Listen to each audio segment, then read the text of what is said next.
किससे संबंधित है? अनुसूचित जनजाति आयोग से। 338 किससे संबंधित है? जाति आयोग से। और 338 बी किससे संबंधित है? पिछड़ा वर्ग से संबंधित है। तो इसमें क्या क्या दिया है प्रावधान में हम देखेंगे। आयोग के गठन की बात की गई है, शक्ति की बात की गई है, कार्य की प्राधिकारी कौन कौन से होंगे, अध्यक्ष उपाध्यक्ष सदस्य जो होंगे, और इनकी नियुक्ति कौन करेगा। नियुक्ति देखिए, नियुक्ति जो व्यक्ति कर रहा है हटाएगा उससे उच्च स्तर का व्यक्ति या वही। जैसे किसी भी व्यक्ति की नियुक्ति अगर राष्ट्रपति ने की है तो और कोई हटा सकता है क्या उसको? हटाएगा वही, हटाने की शक्ति उसी पे होती है। नियुक्ति से समझ जाया करो, या फिर तो वही हटाएगा या उससे उच्च स्तर का कोई अधिकारी हटाएगा। ठीक है। महिला आयोग की संरचना वही 7 सदस्य। फिर हमने क्या बता दिया, एक अध्यक्ष, 5 अन्य सदस्य, जिसमें एक एससी, एक एसटी और एक सदस्य सचिव। तो इस तरीके से डायमेंशन बना वो मैप बना के हम क्या कर लेंगे, हम इसको लिख सकते। राष्ट्रीय बाल अधिकार संरक्षण आयोग, अब आयोग आ गया सीधा। तो आयोग का हम पहले क्या बताएंगे, गठन कैसे हो रहा है। ठीक है। तो बाल अधिकार संरक्षण अधिनियम 2005 की धारा 3 के अनुसार 5 मार्च 2007 को अध्यक्ष बता दिए, संरचना बता दी, और कार्य जरूर बताएंगे, कार्य या उद्देश्य।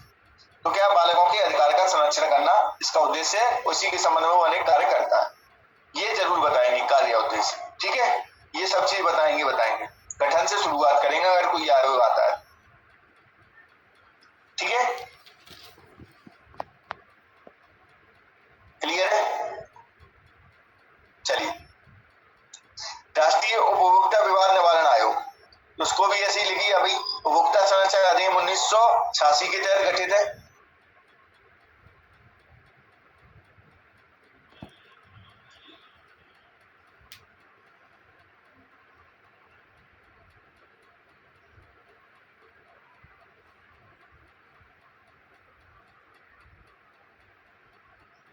अरे आप लोगों ने बताया कि स्क्रीन पे दिख नहीं रहा है, स्क्रीन शेयर नहीं है।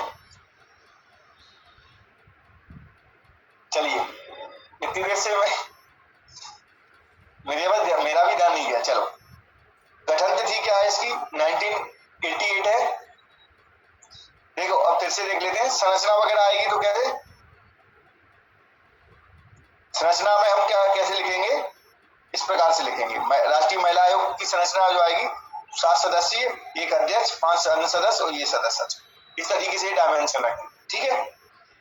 आयोग आएगा तो आयोग में हम क्या करेंगे, सबसे पहले लिखेंगे कि भाई किससे संबंधित है और उसके प्रावधान वगैरह लिख देंगे। ठीक है। प्रतिस्पर्धा आयोग का गठन कब किया गया, तो सीधे लिखेंगे गठन की तिथि क्या थी, कब किया गया, तो कब बता देंगे, 2003 में। और आधार क्या था, प्रतिस्पर्धा अधिनियम की धारा 7। अगर ये आधार ना लिखें तब भी चलेगा, क्योंकि हमने से क्या पूछा, गठन, और गठन हमने बता दिए। एक लाइन में लिख दो, पहली लाइन में हमारे आंसर पूरा हो गया। क्लियर है।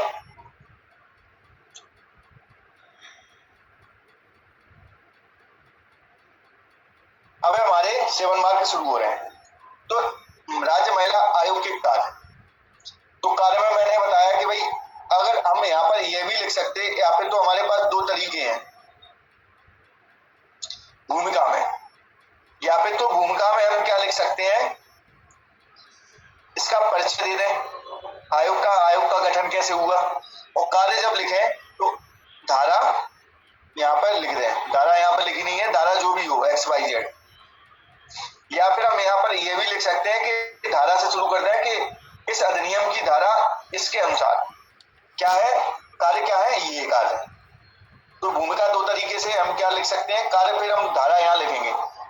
कोई भी आयोग लिखेंगे तो धारा के अनुसार लिखेंगे, इस धारा में उसके कार्यों का वर्णन किया गया है। हम अपने मन से कुछ नहीं दे रहे, प्रत्येक अधिनियम में कार्य शक्तियां वगैरह सब दी हुई है।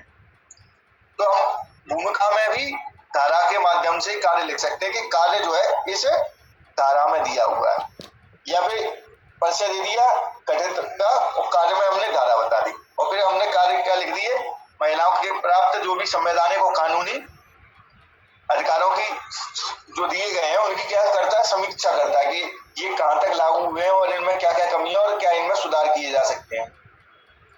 कल्याणकारी कार्यक्रम जो चल रहे हैं महिलाओं के संबंध में, वो इनका प्रचार, सारे आयोगों का यही काम है। सेम एक आयोग के कार्य याद कर लो, सारे कार्य याद हो जाएंगे। जो भी कार्यक्रम चल रहे हैं उनका प्रचार प्रसार करना ही इनका क्या होता है, काम होता है। दूसरा, उत्पीड़ित महिलाओं की मदद करना, जैसे ओबीसी आ गया, एससी आ गया, एसटी आ गया, तो उसमें क्या आ जाएगा, उत्पीड़ित अनुसूचित जाति का की मदद करना, उत्पीड़ित पिछड़ा वर्ग की मदद करना। तो सेम कार्य है, बालक से संबंधित हो जितने भी आयोग है ना, सेम काम है। अनुसूचित जाति, जनजाति, पिछड़ा, महिला और बालक, ठीक है, इन सब का एक ही काम है। सरकार को महिलाओं के संबंध में क्या देना है, रिपोर्ट देना है, ठीक है, कुछ सलाह देती है, सिफारिशें करती है कि ये कानून बना दो, इस तरीके की नीति बना दो, या ये अपराध हो रहे हैं इनको रोकने के लिए कोई प्रकोष्ठ बना दो, कोई संस्थान स्थापित कर दो। ये सब चीजें सिफारिश कौन देती है, महिला आयोग करती है। इसके बाद में हम देखते हैं कि महिलाओं का पे कोई अत्याचार हो रहा है तो स्वतः संज्ञान, वो जाकर उसकी रिपोर्टिंग करती हैं, जांच करती हैं, ठीक है। देखते हैं ना, रेखा जो पहले रेखा थी, क्या थी, रेखा ही थी, वो पहुंच जाती थी, वही कोई घटना हो गई है तो भेदभाव पर कार्यशालाएं आयोजित करती हैं। कार्यशालाएं मतलब महिलाओं को समझाती हैं इस तरीके का भेदभाव कैसे होगा, जन जागरूकता फैलाती हैं। कोई भी योजना है, योजना निर्माण में आयोग अपनी भूमिका निभाता है, सरकार को सिफारिश देता है कि इस तरीके की योजना बनाई जाए, इसमें ये खामियां इनको दूर किया जाए, और सारी जितनी भी नीतियां चल रही हैं सरकार की महिलाओं से संबंधित, उनके निर्माण में ये क्या होता है, भागीदार होता है। कोई भी नीति अगर बनेगी तो महिला आयोग से पहले पूछा जाएगा। कोई भी योजना बनेगी महिलाओं से संबंधित तो सबसे पहले महिला आयोग से पूछा जाएगा, उसकी सिफारिश मांगी जाएगी, ये बात ध्यान रखना। और कोई भी आयोग, जैसे पिछड़ा वर्ग से कोई नीति या कोई संशोधन लाना है या कुछ भी लाना है ना, तो सबसे पहले पिछड़ा वर्ग आयोग से पूछा जाएगा, इस संबंध में आप अपनी सिफारिशें दीजिए, ठीक है। तो ये उसकी भूमिका होती है, यही उसके कार्य है। अब हमारे पास क्वेश्चन है, मानव अधिकार आयोग में 2019 में क्या क्या परिवर्तन किए गए और उसका क्या प्रभाव पड़ा। इसका मतलब जो परिवर्तन किए गए उसका क्या प्रभाव पड़े। क्वेश्चन क्या पूछना चाह रहा है, जो 2019 में परिवर्तन किए गए उसका क्या प्रभाव पड़ा। तो 2019 में एक संशोधन अधिनियम आया, उसके में विभिन्न परिवर्तन किए गए। तो पहली बात तो ये कि आयोग 3 और जोड़े गए, उसमें पहले 4 आयोग होते थे, अब 3 और जोड़ दिए तो टोटल 7 हो गए। तो ये बताइए काम का दायरा बढ़ गया कि घट गया। काम का दायरा बढ़ गया, तो इसका प्रभाव कार्य और वंचित वर्ग हेतु दायरा बढ़ा। मानवाधिकार आयोग के अगर उसमें सदस्य होंगे शामिल तो उसका दायरा बढ़ा है, क्योंकि सदस्य जो है अपने आयोग में काम जो कर रहे हैं, अध्यक्ष होंगे, मान लीजिए बालक अधिकार संरक्षण आयोग का अध्यक्ष है जो बालकों के लिए कार्य कर रहा है, तो आयोग को क्या बता देगा, ह्यूमन राइट एक्ट, उसको आयोग को कि भाई ऐसी ऐसी समस्या बालकों के संबंध में आ रही है, तो आयोग और अच्छे से काम कर पाएगा उस क्षेत्र में, ठीक है। पहले क्या होता था, अध्यक्ष कौन होता था, सीजीआई होता था, सेवानिवृत्त। अब क्या कर दिया भाई, उच्चतम न्यायालय का कोई भी जज जो होगा क्या बन जाएगा, अध्यक्ष बन जाएगा। तो हमारे पास विकल्प कितने हो गए, पहले एक ही विकल्प होता था, भाई वही बनेगा। अब विकल्प कितने हो गए, कई हो गए। अब दिक्कत क्या होती थी उसमें एज का भी क्राइटेरिया था, जिसकी 65 से 70 वर्ष आयु का व्यक्ति पहले।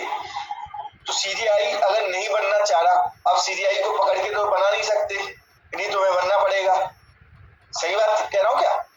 उसमें कोई भी नियुक्ति होती है तो उससे पहले पूछा जाता है, क्योंकि पदेन नहीं है। जैसे मान लीजिए कोई पदेन सदस्य बना है, मानवाधिकार आयोग में पदेन सदस्य है ना, जैसे मान लीजिए पिछड़ा वर्ग आयोग का पदेन सदस्य है, वो उससे पूछी जाएगी कि आप सदस्य बन रहे हो या अध्यक्ष बन रहे हो, नहीं, क्योंकि वो पदेन है, पद से बना हुआ है। और इंडिविजुअल अगर कोई सदस्य बनना है या अध्यक्ष बनना है तो उससे पहले पूछी जाती है आप बनना चाहोगे या नहीं बनना चाहोगे, ठीक है। तो सीजीआई मना कर दे, फिर क्या होगा, भाई पदेन तो है नहीं, कि भाई सीजी मना कर दे नहीं, फिर क्या होगा, दिक्कत हो जाएगी। तो उन्होंने क्या कहा, उच्चतम न्यायालय का कोई भी रिकमेंड कर देंगे, भाई ऐसे प्रावधान कर दो कि उच्चतम न्यायालय का कोई भी रिटायर्ड जज होगा वो अध्यक्ष बन जाए। सदस्य संख्या में क्या किया गया, 2 से 3 की गई। पहले क्या है, गैर न्यायिक सदस्यों की संख्या 2 होती थी, अब 3 कर दी गई, ठीक है। अब गैर न्यायिकों को क्या होती है, मानव अधिकार से संबंध में ज्ञान होता है। न्यायिक में जज वगैरह बनते हैं और गैर न्यायिक में कौन होता है, वे व्यक्ति जिन्हें मानव अधिकार के संबंध में बहुत सारी जानकारियां हो, ठीक है, बहुत सारा अनुभव हो, बहुत सारा समय से कार्य कर रहे हो, तो इससे क्या हो जाएगा, कार्य क्षमता में वृद्धि होगी। साथ में परिवर्तन ये भी किया गया कि पहले 5 वर्ष के लिए होते थे, वो 3 वर्ष के लिए हो गई। और दूसरा परिवर्तन हम देखेंगे पुनर्नियुक्ति भी हो सकती है उनकी, ठीक है। तो ये उसमें परिवर्तन थे। समझ में आया कि हम कैसे लिख सकते हैं इसको। जब भी दो चीजें पूछी जाएंगी तो हम क्या करेंगे, एक साइड कुछ, एक साइड दूसरी टाइप। क्लियर है? चलिए अब देखो शक्तियों के संबंध में जो था ना, महिलाओं के संबंध में, देखो वही चीजें हमसे यहाँ पे लिखा है। केंद्रीय सतर्कता आयोग की शक्तियां, तो हमने क्या परिचय में दे दिया कि इसका गठन कैसे हुआ और हमें कार्य कैसे बताएंगे उस धारा के अनुसार। तो भाग 3 में केंद्रीय सतर्कता आयोग अधिनियम की भाग जो अध्याय 3 है उसमें शक्तियां दी हुई है उसकी। तो ये जरूर लिखेंगे शक्तियां कहाँ दी हुई है, या फिर तो यहाँ पे लिख दो, ठीक है, यहाँ लिख दो, या फिर भूमिका में यहाँ लिख दो, ठीक है। तो हमने क्या किया है, मैंने कि भाई गठन का आधार भी बता दिया और हमने कार्य में भी उसकी आधार बता दिए अधिनियम के अनुसार। तो भाई सिविल न्यायालय की शक्तियां होती हैं, तो क्या कर सकता है, जांच करने की शक्ति होती है, समन जारी कर सकता है किसी भी व्यक्ति को, ठीक है, और किसी को बुला भी सकता है, कोई दस्तावेज मंगा सकता है, भ्रष्टाचार निवारण अधिनियम के तहत अपराध की जांच कर सकता है, लोक सेवकों के संबंध में प्रारंभिक जांच कार्रवाई शुरू कर सकता है भ्रष्टाचार से संबंधित हो, ठीक है, लोक सेवकों के संबंध में अन्वेषण में कार्रवाई कर सकता है, और सीबीआई को निर्देश और आदेश और रिपोर्ट मांगने के लिए कह सकता है। सीबीआई जब भी भ्रष्टाचार के संबंध में कार्य करेगी तो किसके अधीन होकर कार्य करती है, सतर्कता आयोग, विजिलेंस कमीशन के अधीन ही रहकर वो कार्य करती है। विजिलेंस कमीशन जो है आदेश दे सकता है सीबीआई को, आप इस तरीके की क्या है भ्रष्टाचार पर जांच कीजिए। अब बताइए जो विजिलेंस कमीशन है वो राज्य के लिए कार्य करता है क्या, लोक सेवक जो होंगे वो क्या कौन से होंगे, राज्य वाले या केंद्रीय वाले?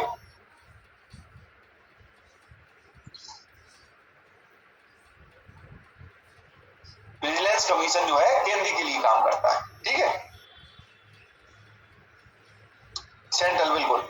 मध्य प्रदेश राज्य पिछड़ा वर्ग आयोग की स्थापना उद्देश्य, जब भी दो चीजें पूछी जाएंगी तो हम क्या करेंगे, हम बीच में लाइन खींचकर इस तरफ उद्देश्य और इस तरफ कार्य, यही पैटर्न हमारा शुरू से चल रहा है। तो हमने क्या दिया भाई, आयोग के बारे में बता दिया, उसकी स्थापना कब होती है 1993 में। उद्देश्य क्या है, पिछड़ा वर्ग से संबंधित चुनौतियों का अनुसंधान करने, इससे संबंधित संवैधानिक और वैधानिक सिफारिश करने, इससे संबंधित कानून योजना विकास कार्य के जो क्रियान्वयन है वो भी यही देखना है, और अत्याचारों पर कार्य क्या करते हैं वही यही कि संवैधानिक और विधिक प्रावधानों के क्रियान्वयन सुनिश्चित करते हैं। ये लोग अधिकारों के उल्लंघन की शिकायतों की जांच करते हैं, और इन्हें जांच का कैसा है, स्वतः संज्ञान लेने का अधिकार होता है। स्वतः संज्ञान मतलब कोई अगर आपके पास नहीं आया रिपोर्टिंग करने तो आप जाकर भी क्या कर सकते हो, उसकी जांच कर सकते हो। उत्पीड़न के मामलों में स्वतः संज्ञान से कार्रवाई शुरू कर सकता है और सरकार को सलाह देता है प्रत्येक मामले में। कोई नीति बनाएगा आयोग सरकार तब भी सलाह देगा, और यदि वो कोई भी कानून ला रहा है तब भी सलाह देगा, या फिर अन्य कुछ लागू करना चाहता है तब भी आयोग से सलाह ली जाएगी, सलाह देगा। यहां तक क्लियर है? अब आयोग की कमियां और सुधार हेतु क्या सुझाव है, हमसे सुझाव पूछा है और कमियां तो बहुत है भाई। एक तो पहली बात तो आयोग जो है अत्याचार रोकने में विफल रहा है, अभी तक अत्याचार बढ़ ही रहा है। रिपोर्ट इसकी बाध्यकारी नहीं होती, सलाहकारी होती है। अगर रिपोर्ट सरकार को दे दी, सरकार माने या ना माने सरकार के ऊपर है। जांच तंत्र का अभाव है, जो जांच तंत्र में अधिकारी होते हैं वो सरकार के ही अधिकारी होते हैं, जो क्या करते हैं सही तरीके से इन लोगों के साथ कोऑर्डिनेट नहीं करते। दंड देने की शक्ति नहीं होती है, दंड देने की ये सिफारिश करता है सरकार को, ठीक है, सरकार दे या ना दे। और लंबित शिकायतें इसके पास बहुत है, पहुंच में कमी है, सामान्य व्यक्ति आयोग तक पहुंच ही नहीं पाता कई बार। आप बताइए जनजाति कहाँ रह रही है जंगल में, जनजाति के लोगों को पता है कि हमारे लिए ऐसा आयोग बना है? बताइए। मैं जिस क्षेत्र से हूँ मुरैना से, और मेरे जो तहसील है जहाँ मैं रहता हूँ, मेरा घर है, वहां से शहरिया टाउन शुरू हो जाता है, मतलब शहरिया शुरू हो जाते हैं। उन लोगों को कुछ नहीं पता, उनके लिए ऐसा भी है, वो लोग कभी नहीं जाएंगे, उनके पे अत्याचार होता है, उनकी जमीनें हड़प ली जाती हैं, उन्हें कुछ नहीं पता, उन्हें वो पहुंच पाए संसाधन नहीं है। तो आयोग तक पहुंचना ही एक टफ है, पहुंच ही इसकी यहाँ दुर्लभ है। जांच तंत्र विकसित हो, स्पेशल सेल बने जो इसके अधीन ही रह के क्या कार्य करे, दंड देने की शक्ति दी जाए इन्हें, केवल ऐसा नहीं सलाहकारी होकर रह जाए, स्वयं के कर्मचारी तंत्र हो, सलाह बाध्यकारी हो और जागरूकता का प्रचार प्रसार करने के लिए इनके पास तंत्र होना चाहिए। जैसे मैंने बताया ना, मेरे क्षेत्र में जो शहरी है उनको कुछ नहीं पता, तो उन तक कम से कम ये पहुंच तो जाए कि ऐसा तुम्हारे लिए सुविधा की गई है। और जब तक नहीं होगा, जब तक इनके पास स्वयं का तंत्र नहीं हो, क्योंकि अभी क्या है, सरकार से मांगते हैं, सरकार देती है, नहीं देती तो नहीं दे रही। ठीक है, सरकार के आपको सबको कार्य बताइए कैसे होते हैं। अब राष्ट्रीय अनुसूचित जाति आयोग पर टिप्पणी कीजिए। जब भी टिप्पणी आएगी आयोग के बारे में जानकारी दीजिए, लेख लिखिए, तो हमें क्या करना, ज्यादा से ज्यादा डायमेंशन देनी है उसको। तो अनुच्छेद 338 के तहत 65वें संविधान संशोधन द्वारा राष्ट्रीय अनुसूचित जाति और जनजाति आयोग बनता है, जो पृथक होकर 89 संविधान संशोधन के द्वारा क्या बन जाता है, अनुसूचित जाति आयोग बन जाता है।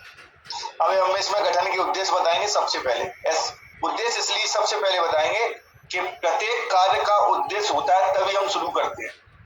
अगर हमारे पीएससी में अधिकारी बनने का एक उद्देश्य नहीं होगा तो हम पीएससी की तैयारी करेंगे या नहीं करेंगे, बताइए।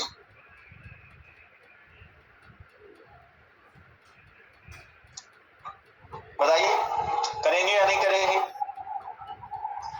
नहीं करेंगे। हमारा पहले उद्देश्य विजन क्लियर है, ठीक है। तो सबसे पहले हम उद्देश्य लिखेंगे, फिर गठन की तिथि लिखी, फिर संरचना में हमने सारी चीजें लिख दी, सेवा शर्तें लिख दी, सेवा शर्तों में नियुक्ति, कार्यकाल, पुनर्नियुक्ति, दर्जा वगैरह सारी चीजें लिख दी, सेवा शर्तें ही है उनकी। ठीक, इसके बाद हमने कम शक्तियां लिख दी इनकी,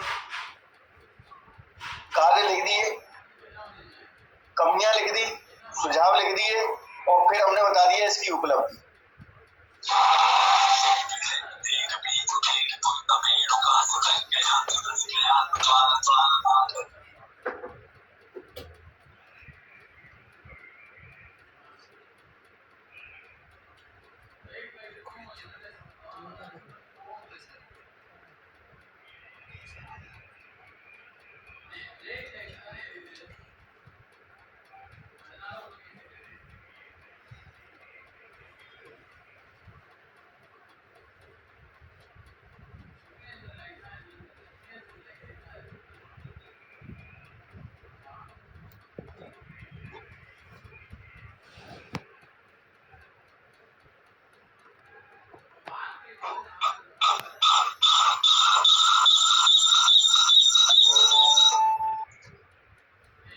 आवाज आ रही है? चलिए, अब देखो इसमें डायमेंशन हमने टिप्पणी में कितने दे दिए। भूमिका, गठन के उद्देश्य, तिथि, संरचना, सेवा शर्तें, शक्तियां, कार्य, कमियां, सुझाव, 2-3 चीजें अगर हमारे पास है तो लाइन खींचकर सबसे बेस्ट होता है मेथड। अब देखो इसकी उपलब्धियां क्या क्या रही। आयोग द्वारा विभिन्न रोजगार और शैक्षिक योजनाएं की सिफारिश की है, रोजगार मेलों का आयोजन किया है, शिकायत निवारण तंत्र विकसित किया है, SC/ST संरक्षण जो अधिनियम आया उसकी भी सिफारिश इसी ने की थी, और संवैधानिक जागरूकता अभियान जैसे कई अभियान चला रहा है। और इस प्रकार ये कार्य क्या कर रहा है, सकारात्मक भूमिका निभा रहा है अपनी। तो कैसे दे दिया हमने, उपलब्धियों के रूप में इसका निष्कर्ष दे दिया। तो क्या बताइए, सही था या नहीं था? कोई भी आयोग वगैरह आ जाए तो हम इस तरीके से फॉर्मेट में ही लिखेंगे, ठीक है। अब राष्ट्रीय सूचना आयोग की स्थापना के उद्देश्य बताते हुए प्रमुख शक्तियों का। तो राष्ट्रीय सूचना आयोग के गठन की जानकारी दे दी, 2005 में होता है और अधिनियम की धारा 12 के अनुसार किया गया है। 15 में राज्य के लिए और 12 में राष्ट्रीय। स्थापना के उद्देश्य क्या है भाई, सूचना का अधिकार सुनिश्चित करना। पहली बात तो यह है कि सभी लोगों तक सूचना पहुंच सके। सूचना का संरक्षण करना है कि सूचना का ऐसा नहीं कोई तोड़ मरोड़ दे या फिर नष्ट कर दे। तो आयोग के आने के बाद सूचना जो है संरक्षित रखी जाती है हमेशा अच्छे से। डिजिटली, अब डिजिटली आ गया तो डिजिटल फॉर्म में भी सारी जो है सूचना रखी जाती है, सारी चीजें मेंटेन की जाती है। शिकायतों का निवारण करने, जन जागरूकता लाने, नीतिगत सुझाव देने, सूचना से संबंधित कोई भी अगर सुझाव मांगा जाएगा सरकार के द्वारा तो ये आयोग देता है। शिक्षा प्रशिक्षित करने लोगों को सूचना के संबंध में, ठीक है। इसके बाद शक्तियां क्या है भाई इसकी, एक तो सिविल न्यायालय की शक्ति है, वही सिविल न्यायालय में कौन कौन सी होती है, समन जारी कर सकता है, किसी से भी दस्तावेज मांग सकता है, किसी भी ऑफिस से दस्तावेज मांग सकता है, शिकायतों की जांच करने की शक्ति होती है इसके पास। तो सूचना ना देने वाले संबंध में हम क्या कहते हैं, कोई अगर सूचना नहीं दे रहा है, कोई अधिकारी मना कर रहा है तो क्या कर देता है, जांच करता है, उस पर दंड भी आरोपित कर देता है। सूचना में अवरोध संबंधी कोई अगर अवरोध डालता है अधिकारी, अगर नहीं दे रहा है, मना कर रहा है, तब भी क्या करता है, जांच करता है और सही बात है तो उस व्यक्ति को क्या करता है, दंडित करता है। अपूर्ण या भ्रामक सूचना किसी ने दी है तो उसकी भी जांच क्या करता है, यही करता है। अब अभिलेखों की परीक्षा कर सकेगा, अभिलेखों का मतलब क्या दस्तावेज सही है या नहीं है, इसकी भी जांच आयोग कर सकता है। इस प्रकार अब ये हो गया शक्ति। इसके बाद हमने लिखा है कि राष्ट्रीय सूचना आयोग अभी तक अपनी स्थापना के उद्देश्यों में सफल रहा है तथा इसमें पारदर्शिता को बढ़ावा मिला है। इसकी वजह से समझ में आया कि किस तरीके से हमें फॉर्मेट बना सकते हैं। क्लियर है? उसमें था कोई सवाल? उसमें था आंसर लिख रहे हो तो उसमें जो पूछा जा रहा है वही लिखें, 3 लाइन में लिखना है हमें। पहली बात तो ये टू मार्कर, जो पूछा जा रहा है सटीक तरीके से बस वही लिख लेना है, अन्य चीजें आप लिख दे रही हो वो गलत है। ठीक है? आपने कॉपी चेक की होगी अपनी, जो पूछा जा रहा है वही लिख देना है। ठीक है? वही लिखना है, इसके अलावा कुछ नहीं लिखना। और 7 मार्क, हाँ पवन सर ने ना, पवन सर ने क्लास में मैंने पूछा था क्योंकि मैं कंफ्यूज हो गई थी, तो उन्होंने कहा था कि चाहे 2 मार्कर हो चाहे 7 मार्कर हो, वो क्या है वो उसको एक्सप्लेन करना ही करना है। अब सर किस संबंध को क्या है, प्रश्न की प्रकृति बताएगी कि वो बताना है या नहीं बताना है। ठीक है? वो एक ऐसा है कि सार्वभौमिक सत्य नहीं हो सकता वो। जैसे पूछा गया कि भाई इसका गठन कब किया गया, सीधे गठन की तिथि लिख दो, उसके बारे में और कुछ नहीं लिखेंगे हम। प्रश्न जो पूछ रहा है प्रश्न बताएगा कि मुझे जानकारी क्या चाहिए। ठीक है? जैसे कि चलो इसमें देख लेते हैं 2 मार्कर में।